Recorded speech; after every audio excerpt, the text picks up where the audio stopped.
Makipagtalakaya nga muna tayo, Andoy. Ano ba ang dapat nating tingnan sa mga panahong ito? Lalo-lalo na yung mga araw-araw na tulad natin na nagtatrabaho, bumabiyay, papunta, galing sa mga tanggapan, pinagtatrabahuhan. Kaugyan na rin po ng mga sakit natin makuha habang tayo'y nasa biyahe.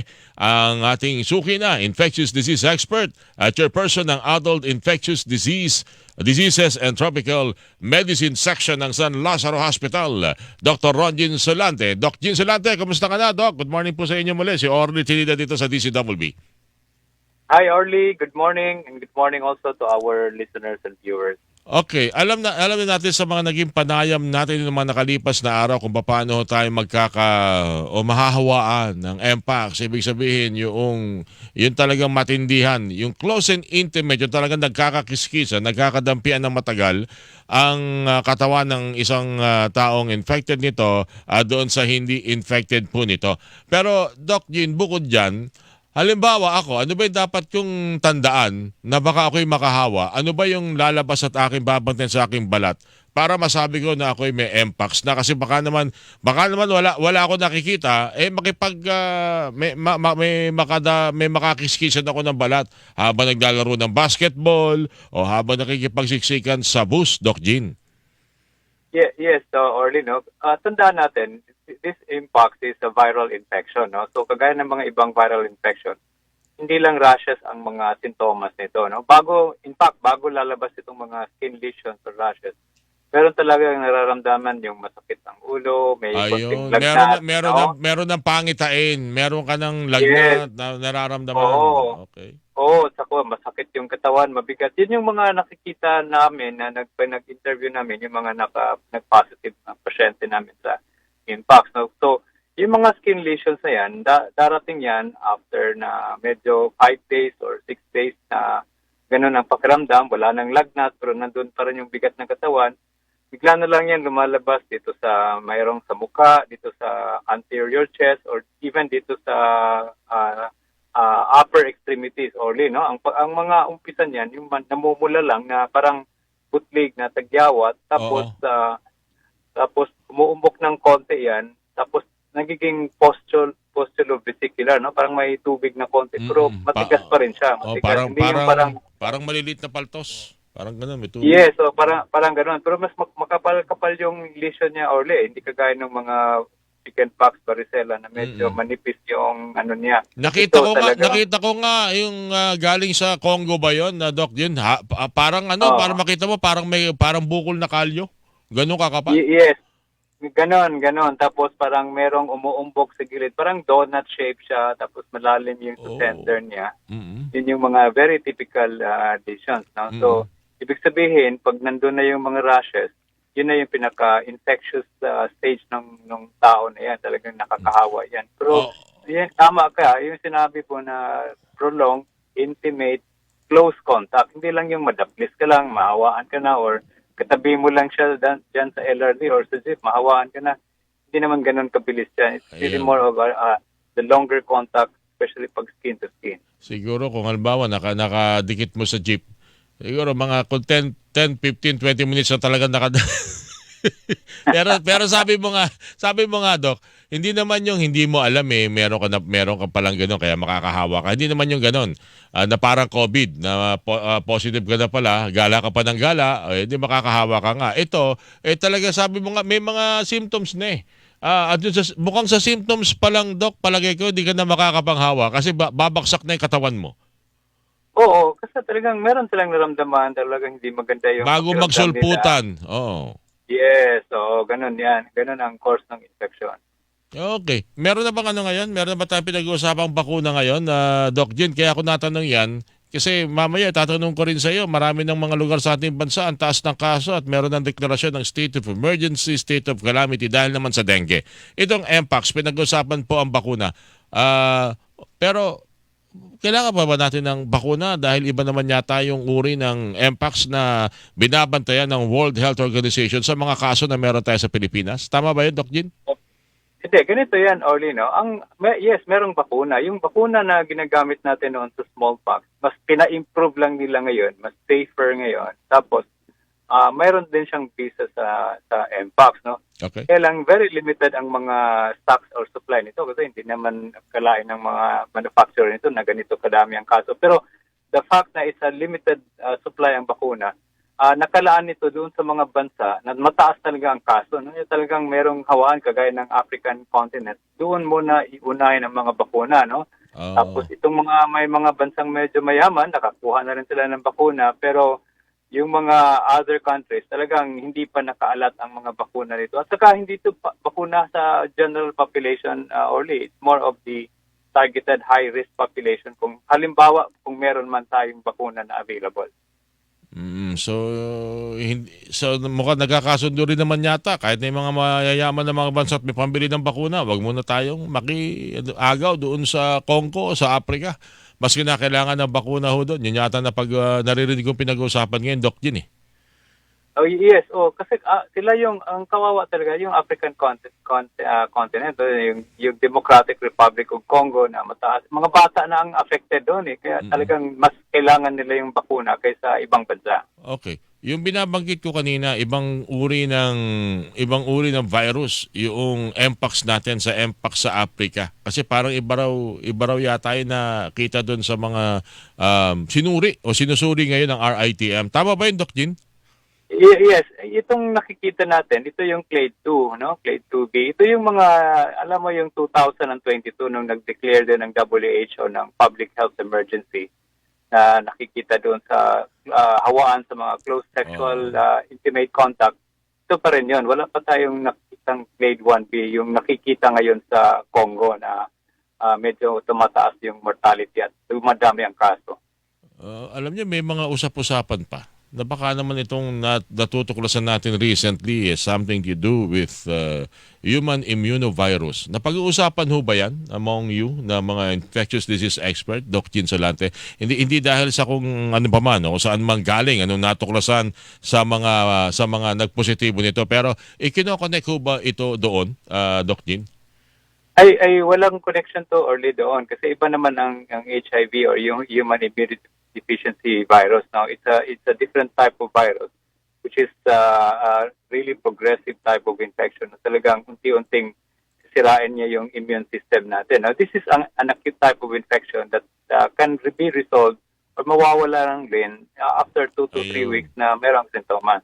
At hindi naman wala namang problema sa mga human immuno o kung ano man yung mga nakitaan at binabantayan ngayon ng ating pamahalaan, Doc Jin. Well, ang nakikita natin not only in the Philippines but also in other countries na hindi endemic ang Mpox, yung clade 2B. Kadalasan siguro sabihin natin mga 60 to 80% of those infected during the 2022 infection or outbreak, mga HIV positive, no? Kasi because of the close sexual intimate contact ang mode of transmission. Okay, mabuti ho na liwanagan nyo yan. Kasi yung mga mga balita, parang may ini-imply ang ating mga... Wala hong connection ho doon. Ito... wala pong connection. Talagang sila lang yung high risk because of the behavior siguro kasi sa mga ganitong klaseng na intimate exposure. So sila yung nahawaan. Buti na lang yung mga nakitang variant na yan o uri na yan ng Mpox, hindi nakamamatay tulad sa Africa. Tama raw ba yun, Doc Jin? Yes, mas okay itong clade 2 kasi less fatal, less severe. Tapos a lot of times, in fact, yung mga kaso natin dito ngayon, all of them recovered naman. Wala namang napinsala. Sakali man, pero wag naman sana. Ano ba yung binabantayan ng WHO at masyado siyang na maraming nababahala at sabi nga ng word nga binabagay niyo, Doc Jin, fatal para sa ilang mga tinamaan nito? Kasi ang concern dito sa WHO yung extreme na pagtaas ng kaso doon sa DRC, no, Democratic Republic of Congo. At ang trigger noon, they documented cases starting 2024 around 17,000, no? Doon sa ganong area na yan sa West Africa.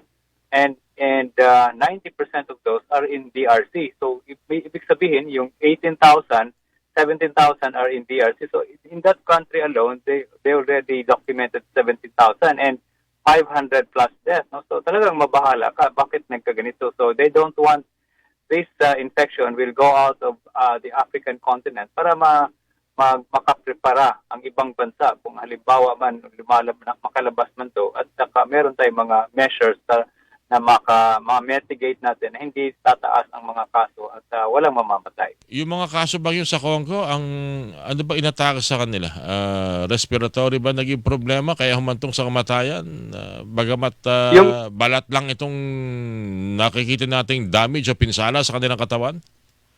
Yung mga initial reports na yun, yung mga bata na affected, those are because of the severe skin infection, no? Kasi nagka-infection din yan, bacterial infection na sa balat, tapos pumapasok sa dugo, no? Alam mo naman ang situation sa Congo, the healthcare system there is not as good as other countries, no? Yung health-seeking behavior din siguro mababa. So, taas talaga ang mortality nila doon. Makikita natin sa mga bata. Saka crowding siguro, no? Yung mga bahay nila, mga families, kaya hawa-hawaan sila. Sabi nga nila, at least tayo, hindi na tayo, lagi na tayong sumusunod sa malimit nating naririnig na if symptoms persist, consult a doctor. Yes, tama. Tama yan. At saka, importante pa rin, magmatyag pa rin tayo sa ating katawan, no? Yung mga ganong klaseng high risk na exposure, sana iwasan natin, palakasin natin yung kalusugan natin by eating the right kind of food at saka pahinga, gano'n. Okay, Doc, nagiging usap-usapan, nagiging balitaan hindi ng mga nakalipas na araw, lalo na sa Region 6, mataas ang kaso ng dengue at kinakailangang magpairal o magpatupad ng mga state of calamity, state of emergency para gumamit ng pondo. Ano bang sitwasyon? Ano bang dapat nating meron pa bang dapat na gawin ng gobyerno? Ito'y sa sektor na ho talaga ito ng mga lokalidad at mga residente para hindi ho sila dapuan po nitong dengue. Well, ang dengue talaga, we are endemic, no? Alam mo naman yan, Orly, every 2 or 3 years, meron talaga tayong mga outbreak, no? Nga po. Number one, ang main reason for that, because of the environment, no? Yung bansa natin is a tropical country and alam natin yung vector density, no? Yung mga lamok, talagang mataas ang density ng lamok dito sa bansa natin because of the environment, no? At saka yung climate change, isa din yan sa mga reason for that, no? Tapos, pangalawa, because also of urbanization, mataas, maraming tao. Alam mo naman yung mga lamok, yung mga mosquito carrying the virus can also thrive in a lot of places na marami ring tao. Tapos, marumi ang mga environment kung saan pinupugaran. So, talagang it's a mix of these factors na palagi tayong nagkaka-outbreak. At ang natatamaan talaga dito, yung mga bata, no? Yung mga vulnerable population.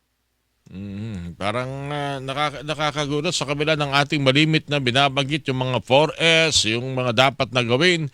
Mukhang sa halip na bumaba ay tumataas. Sabi nyo nga every 2 years.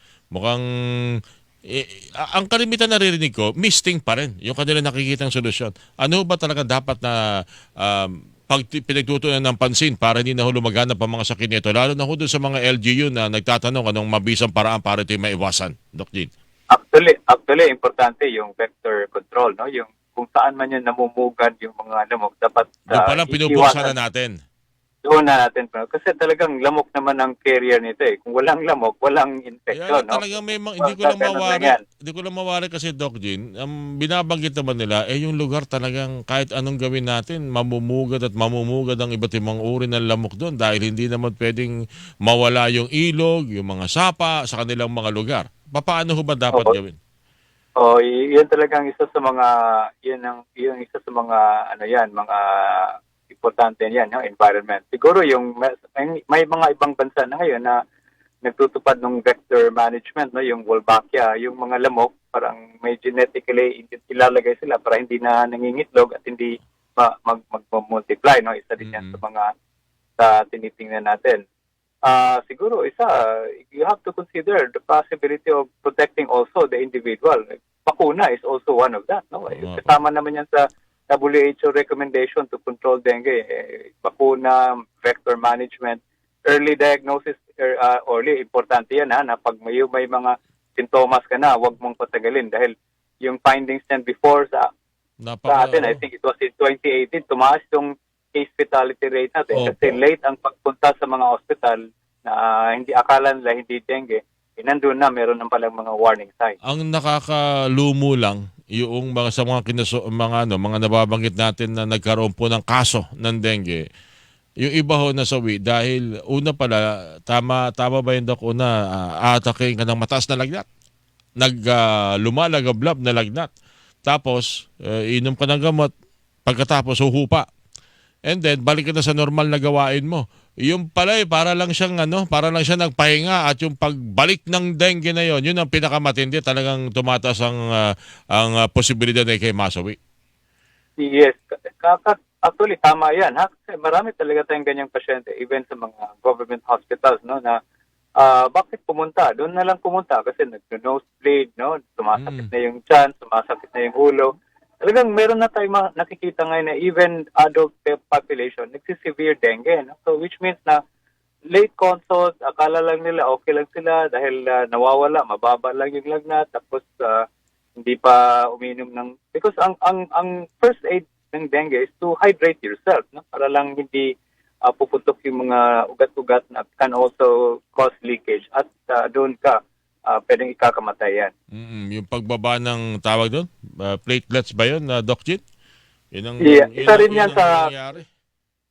Isa yan sa mga findings na pag meron ng pababa na yung platelet, most likely dengue talaga yan kasama doon sa lagnat. Okay. So ngayon, pag halimbawa linggo, nakaramdam ka na at pagdating ng hapon o gabi, humataw ng 40-41 degrees centigrade ang iyong temperature.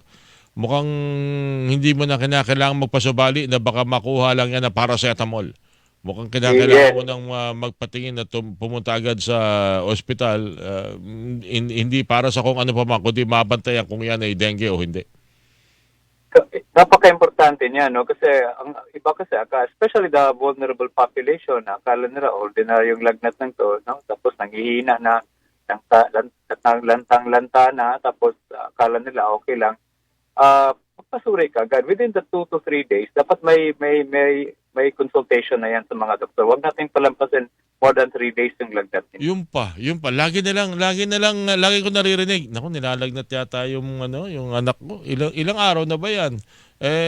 Kung yan magpapatuloy ng 3, saka mo na dali sa ospital. Sabi ko, medyo delay na yata yun, Doc, Dapat within 24, especially sa mga bata, mas maganda nga yata within a day or 2 days pa kung persistent basta yung mataas. lagnat. Yung talagang hindi siya bumababa ng 40, Doc. Tama? Yes.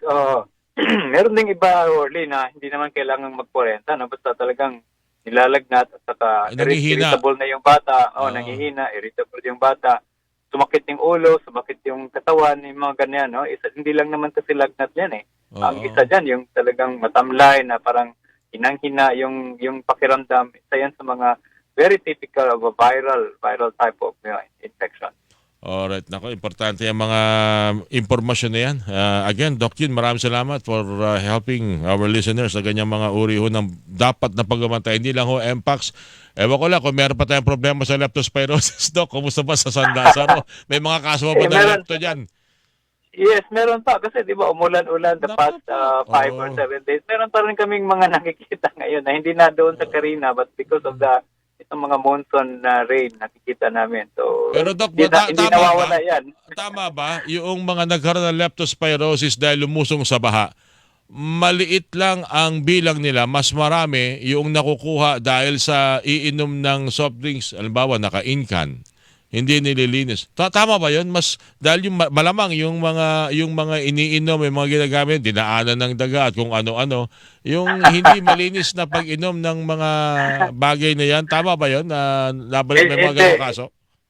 Hindi, Orly, mas pa rin yung lumusong talaga. Mas marami pa rin. Iris, yun yung iris. Pero ba hindi masama 'yon na pag iinom kayo ng mga incan, linisin nyo maigi, Doc? No. Ayun, may mga ganong report na wala naman siya, hindi siya lumusong. Tapos yung mga ininom yan, parang naiiyan daw ng daga, nainom. May mga ganong mga situation. Sige, magkaisa din yan sa mga route of transmission. Minsan kasi may naririnig ako, okay lang kasi alcohol naman tong nasa loob ng Latang ito. Hindi yun. Ay, nako. Doc Jin, maraming salamat sa ulitin po. Magandang umaga po sa inyo. Salamat po. Thank you, Orly, and good morning. Bye-bye. Si Dr. Rodin Salante, infectious disease expert at chairperson ng Adult Infectious Diseases and Tropical Medicine Section ng San Lazaro Hospital sa mga makabuluhang paalala mula kay Doc Jean. Buena Manong Balita. Oh, magandang segment. Hilingan, walang pinoprotektahan.